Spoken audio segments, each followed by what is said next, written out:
warahmatullahi wabarakatuh. Waalaikumsalam warahmatullahi wabarakatuh. Sebelumnya Ibu mengucapkan terima kasih kepada Anda semua yang telah meluangkan waktunya untuk kegiatan kita pada hari ini. Nah, sebelumnya Ibu ini mau bertanya, Anda sebelumnya dari mana? Jadi beragam ya, ada yang dari kos, ada yang dari kampus selesai kuliah ya. Nah, baik, terima kasih sudah meluangkan waktunya untuk kegiatan kita pada hari ini. Sebelum kita melanjutkan pada kegiatan, alangkah baiknya kita membaca doa terlebih dahulu untuk kelancaran kegiatan kita pada hari ini. Pada Anda yang memimpin doa, silakan siapa yang pada Anda silakan. Baik, mari kita buat doa menuju kepada yang masing-masing. Doa mulai.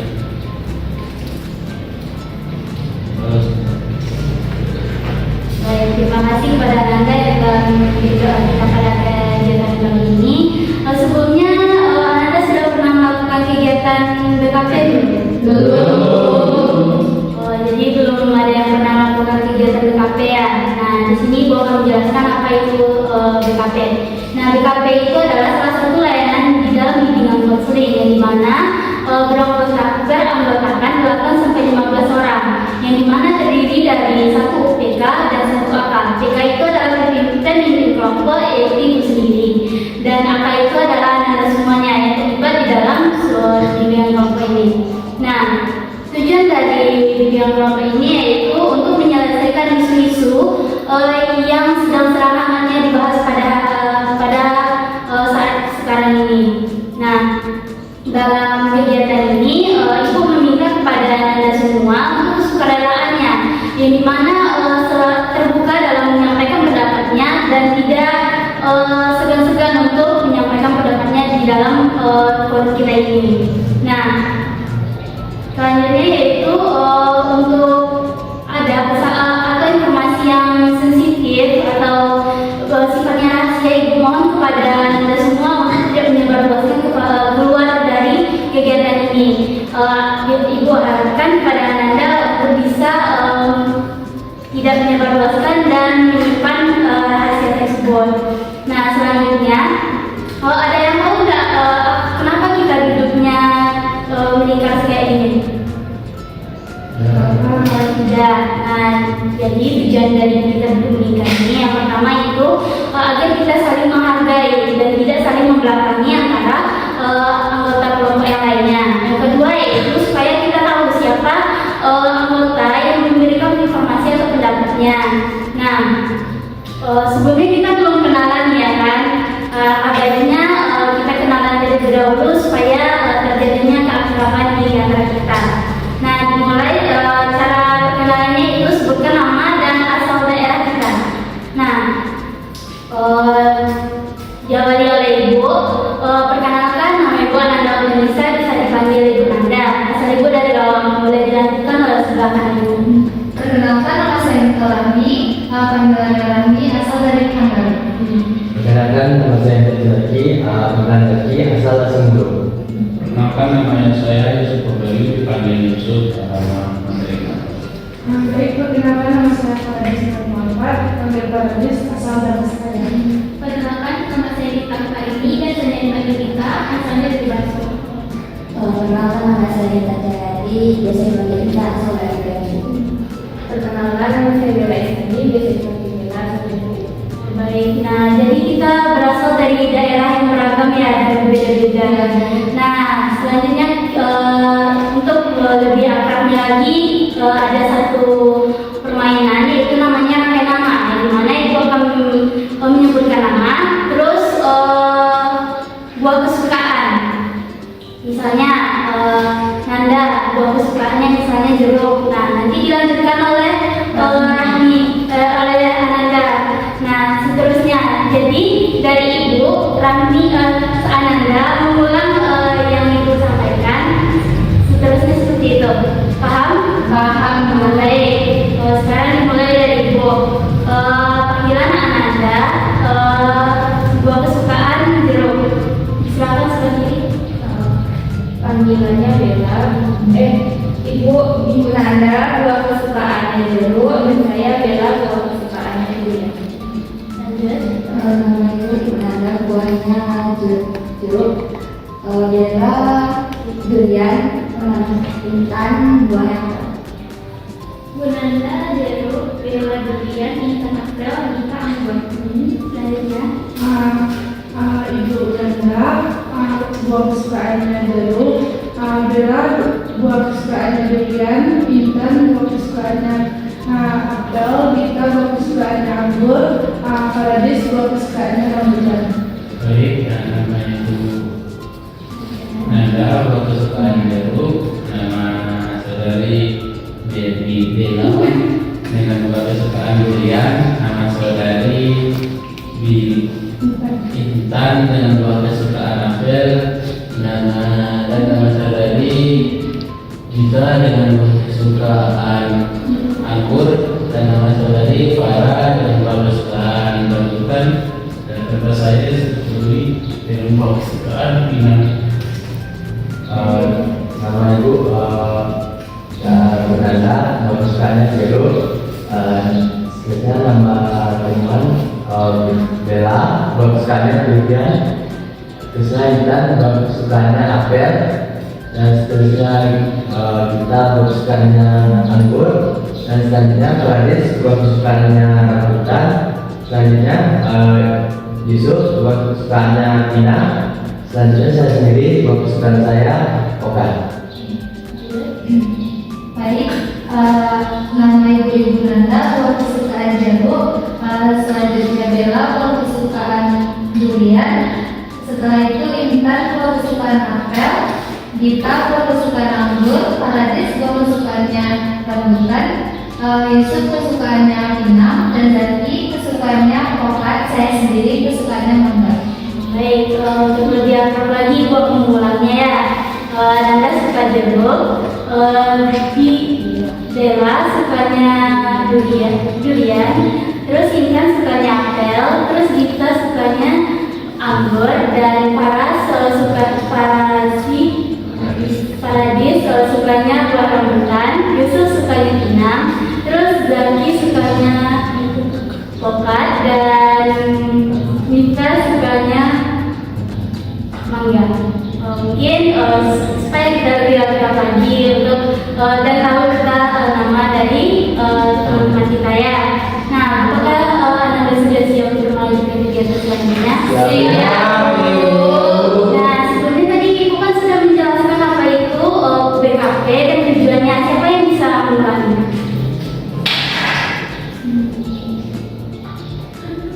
Pada Gitan silakan. BKP adalah layanan pembimbingan konseling yang berbentuk dengan kelompok dan berkaitan sampai 15 orang yang terdiri atas terkait pemimpin kelompok dan anggota kelompok yang bertujuan untuk membahas isu tentang anak-anak. Nah, bagus sekali yang disampaikan oleh Gita. Sudah kita berikan aplaus kepada yang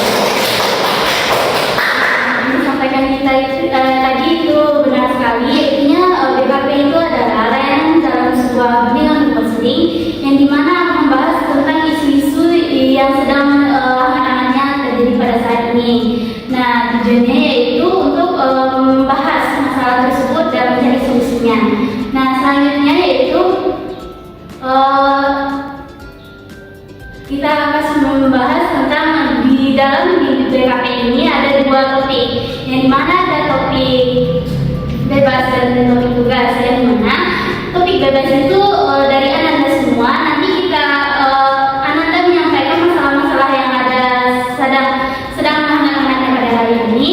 Terus kita akan memilih salah satu masalah yang akan kita bahas. Sedangkan topik tugas itu dari Ibu sendiri, yang dimana Ibu akan memberikan topik mengenai isu yang sedang hangat-hangatnya pada saat ini. Nah, Ananda ingin memilih topik apa? Tugas. Nah, baik, karena Anda memilih topik tugas yaitu dari Ibu sendiri, Ibu akan membahas pada kesempatan kali ini akan membahas tentang etika berkomunikasi dalam dunia digital. Siapa yang tahu apa itu etika? Kepada Yusuf, silakan. Etika menurut saya itu adalah sebuah penghormatan atau penghargaan kepada seseorang, baik itu yang lebih tua atau seorang yang lebih tua. Nah, betul sekali yang disampaikan Yusuf, yaitu etika adalah bagaimana kita menghargai pandangan kita kepada orang lain. Nah, apakah masih ada yang lain? Kepada kita, silakan. Etika itu adalah sikap yang membenarkan norma yang telah ditetapkan di kehidupan. Nah, jadi menurut kita itu etika itu adalah norma yang harus dilakukan dalam kehidupan. Nah, apakah masih ada yang lain? Kepada Rahmi, silakan. Kalau menurut saya Bu, etika itu tata cara berperilaku. Nah, jadi menurut Rahmi itu etika itu adalah tata cara bagaimana kita berperilaku. Apakah masih ada yang lain? Kepada Zaki, silakan. Saya etika itu adalah sopan santun baik terhadap komunikasi atau tingkah laku. Nah, bagus sekali. Jadi menurut Zaki itu adalah bagaimana kita etika dalam sopan santun dalam berkomunikasi. Nah, jadi pendapat dari anda semua itu sangat betul dan benar. Jadi etika itu adalah peraturan yang harus kita jalani dan cara kita menghargai orang lain. Nah, selanjutnya apa sih dampak dari etika berkomunikasi di dunia digital?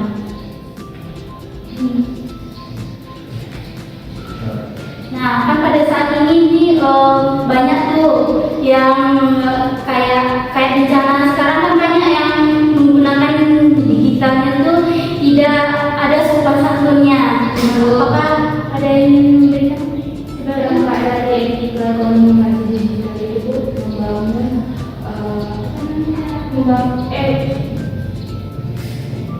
membangun hubungan. Terus Mencegah kita dari kesalahpahaman. jadi menurut Bella, jadi dampak dari empat itu timbulnya kesalahpahaman antara yang memberikan informasi tersebut kepada orang lain. Nah, kalau masih ada yang lain, dampaknya kepada kita, misalkan. Dampak dari etika komunikasi Ya. itu ada dua dampak positifnya, itu kita lebih mengenal sesama India. Karena dari dampak negatif itu dari sikap kita di dalam media itu yang berperan. Jadi menurut kita itu dampaknya yaitu yang pertama, yang dampak positif itu kita bisa mengenal orang lain lebih jauh, dan juga dampak negatifnya yaitu orang lain itu mudah tersinggung dengan ucapan kita, kesalahpahaman lah sebenarnya. Apakah masih ada pada Rani, silakan. Kalau dampak kita melanggar etika dalam komunikasi digital Bu, contohnya dampak sosial. Misalnya tuh terjadi konflik, misalnya dalam komentar Bu, misalkan sekarang lagi adanya bencana-bencana itu, jadi kan otomatis harus berkomunikasinya melewati TikTok, Instagram dan lain-lainnya. Jadi di sana dampak jika melanggar etika itu di komentar ada yang menghujat gitu. Baik, terima kasih kepada Rani. Apakah masih ada yang lain? Kepada Iman, silakan. Kalau kita ada etika di media sosial, misalnya kalau mengupdate orang ini misalnya di bocor dulu. Ya, baik. Terima kasih kepada Intan. Jadi dari dampak dari etika yang tidak baik itu banyak sekali ya. Dan setelah Anda sampaikan semuanya itu termasuk sangat benar. Jadi dampaknya itu terjadinya kesalahpahaman antara yang mengirimkan pesan atau informasi kepada orang yang menerima, sehingga terjadinya konflik di dalam dunia digital tersebut akibat tidak adanya empati ketika melakukan komunikasi di dalam digital tersebut atau di dalam handphone. Nah, apa faktor penyebab seseorang itu ketika di dalam berkomunikasi di digital atau di HP, yaitu tidak memiliki etika yang baik, sehingga munculnya konflik yang tidak bisa kita cegah. Misalkan kita Yang pertama itu mungkin dari ajakan orang melihat beberapa kepercayaan atau kepemimpinannya. ya, jadi menurut kita itu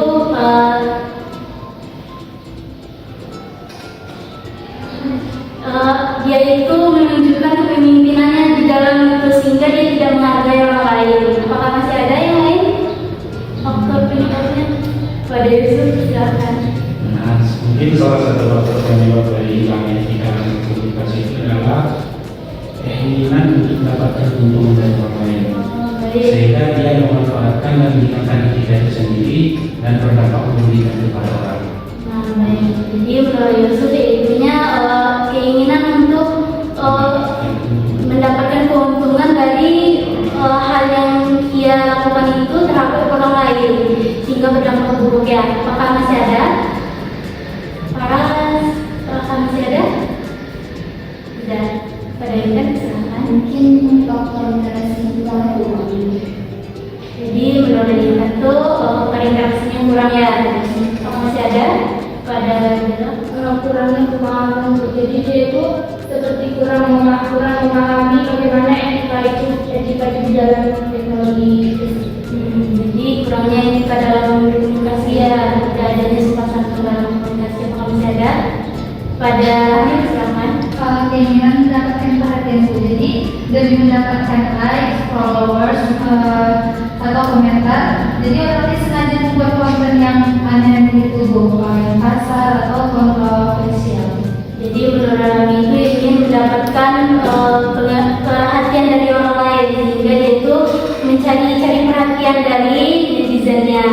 Nah, jadi dan pendapat Anda semuanya itu sangat benar, dan jadi faktor yang menyebabkan orang itu tidak beretika dalam berkomunikasi itu salah satunya adalah ingin dipandang tinggi oleh orang lain, di mana ketika dia ingin viral itu sehingga orang itu berpandang bahwa dia itu hebat, tapi cara dia untuk dipandang hebat oleh orang lain itu tidaklah tepat, seperti menjaga orang lain atau seperti sekarang ketika ada bencana ini kan banyak komentar yang menyalahkan Jawa, sedangkan Jawa itu tidak ada sangkut pautnya dengan bencana yang terjadi pada saat ini.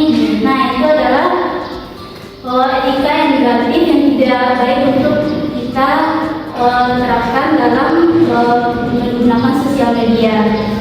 Nah, baik, bagaimana sih Ananda itu mengatasi etika yang buruk dalam berkomunikasi digital tersebut? Kepada Bella, silakan. Cara mengatasinya yaitu kita sebelum membuat sesuatu atau membuat status itu harusnya terlebih dahulu kita membahas status tersebut, apakah pantas untuk diposting atau tidak. Nah, bagus sekali. Apakah masih ada? Kepada Gita, silakan. Nah, apakah masih ada? Lebih tidak memposting foto di sosial media. Baik. Silakan kepada Zaki. Tidak terlalu beragam dalam sosial media. Nah, baik. Apakah masih ada?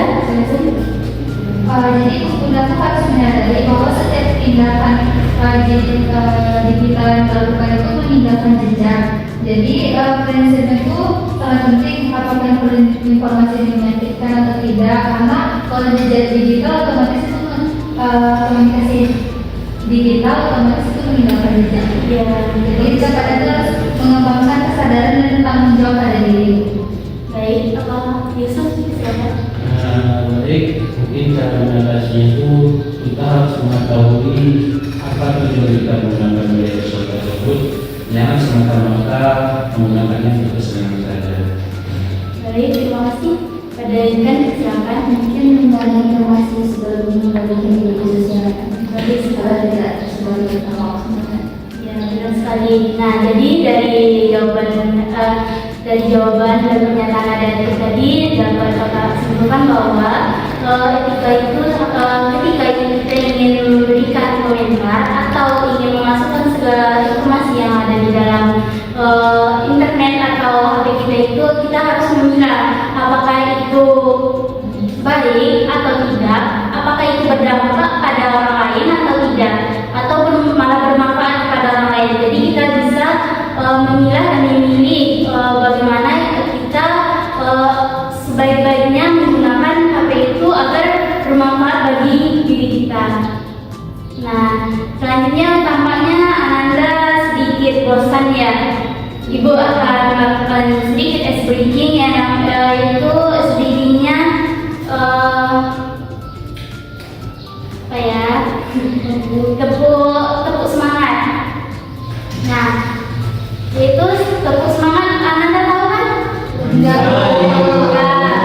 Nah, tepuk semangat ini begini ya. Tepuk semangat. Semangat. Semangat. Nah, berdiri ya supaya lebih rileks lagi. Oke, Bu. Nah, sudah cek? Nah, kita mulai 1, 2, 3. Tepuk semangat. Semangat.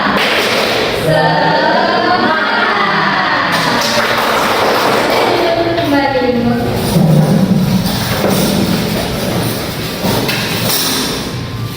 Sekarang Ibu ada kertas. Di sana sebentar ya.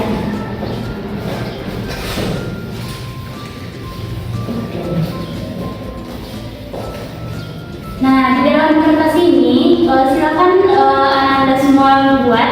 Apakah Anda pernah tidak memiliki empati di dalam ketika menggunakan media digital seperti HP kan?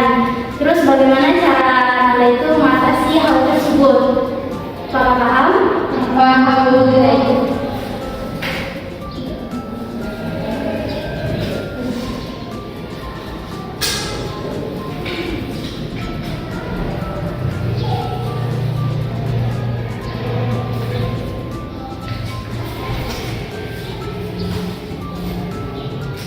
Ditulis namanya Bu. Iya, nama Anda ditulis ya.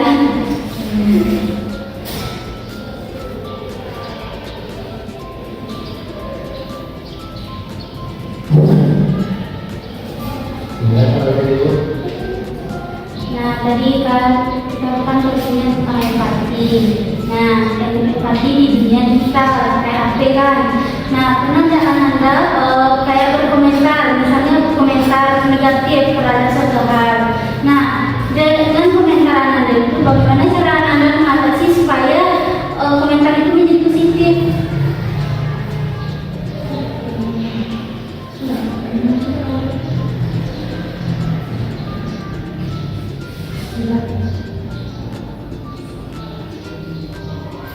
Kan? Paham, Bu.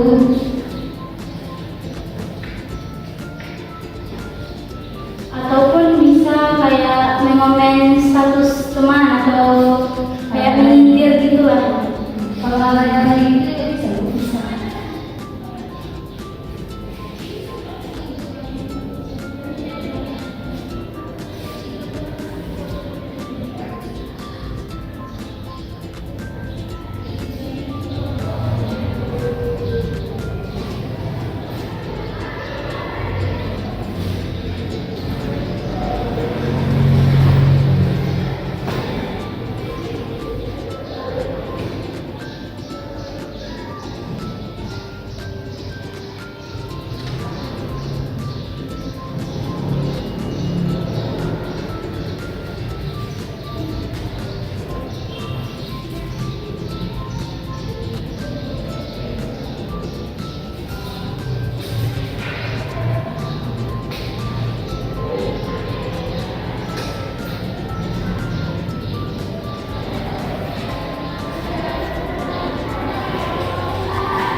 Sudah, Bu.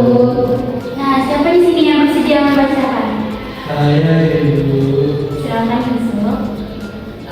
Saya pernah menghujat sebuah postingan, tapi tujuan saya menghujat itu bukan untuk merendahkan atau menghina seseorang, tapi tujuan saya untuk menyadarkan atau mengingatkan bahwa postingan itu kurang baik atau salah.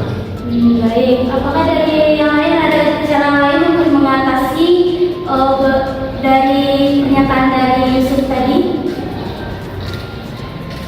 Tidak ada daripada Saya dengan menggunakan bahasa yang tepat. Jadi dengan bahasa tepat itu menjadi daya tarik orang itu agar belajar saya nggak merasa sungguh. ya bagus dari Kak Yusuf tadi?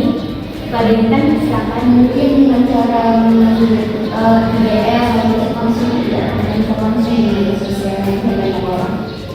Nah, jadi dari masukan teman-teman Yusuf tadi bisa menjadi cara mengatasi agar Yusuf menggunakan bahasa yang baik, terus menchat atau menghubungi secara pribadi, tidak di dalam komentar. Nah, siapa lagi yang bersedia untuk membacakan? Atau Ibu Benjo? Kan, silakan. Saya pernah melihat kayak di itu cara mengatasi saya sendiri agar tidak langsung berbicara. Nah, cara Intan mengatasinya itu tidak mengirim secara langsung lagi. Nah, apakah ada yang lain kepada Rami? Silakan. Saya pernah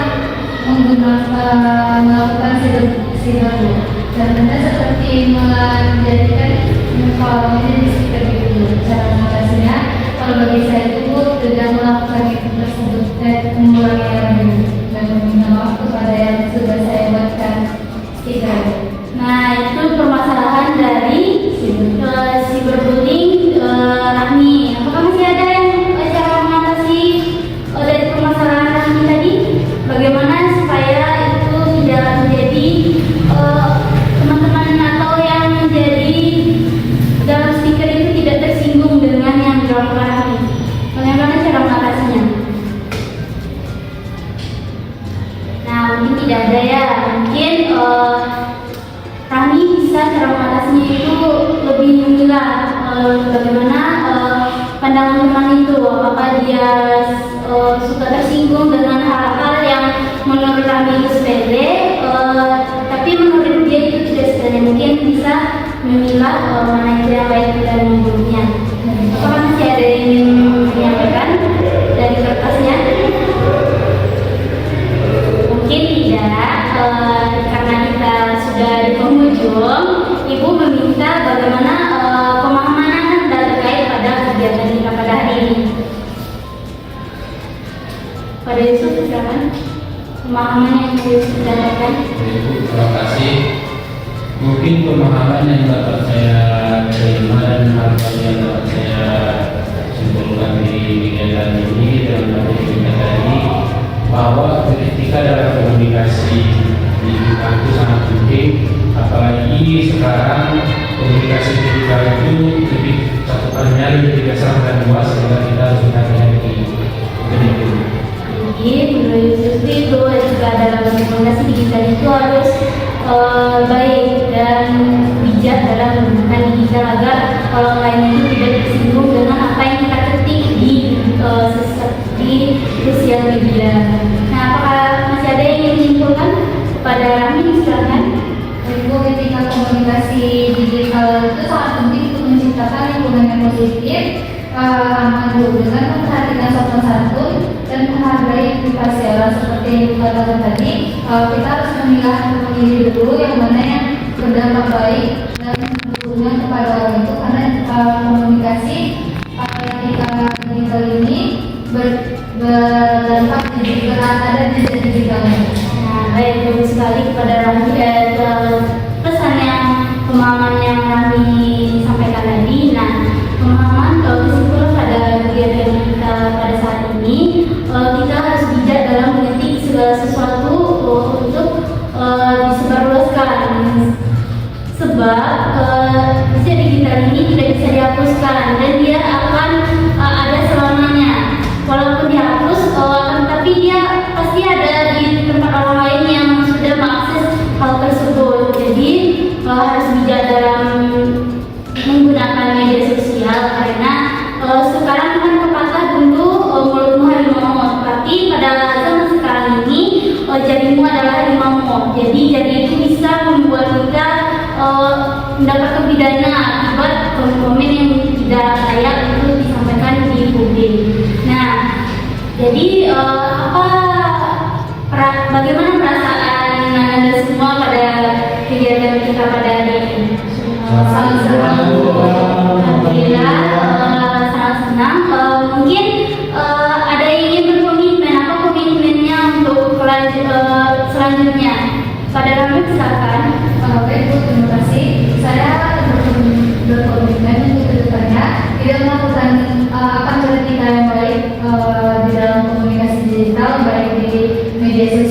maupun di Manado. Jadi saya tidak akan seperti tadi membuat sekitar orang lagi dan tidak berkomen-komen negatif terhadap sesuatu yang orang lain lakukan.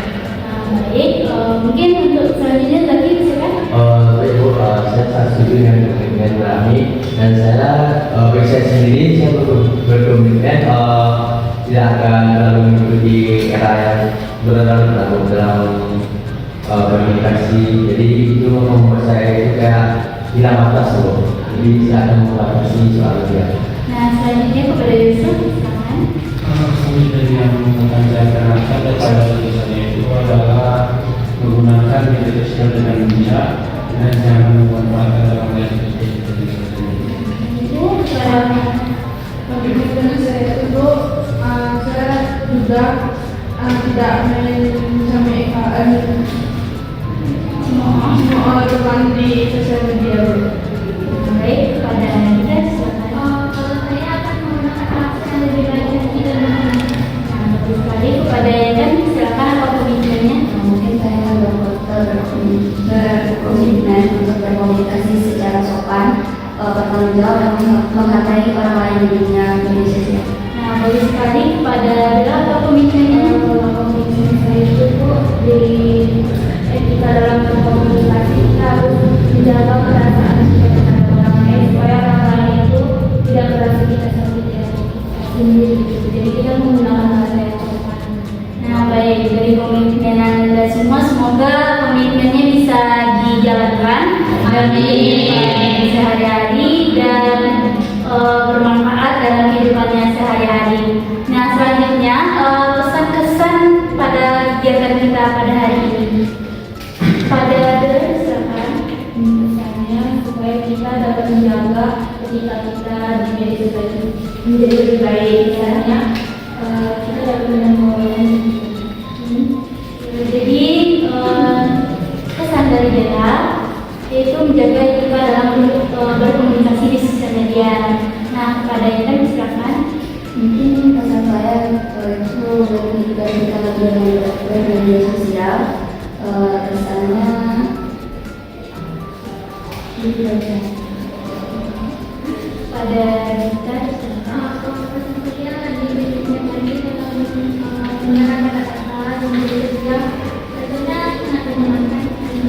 Alhamdulillah kepada kakak pesan dari saya hindari hoak dan bullying.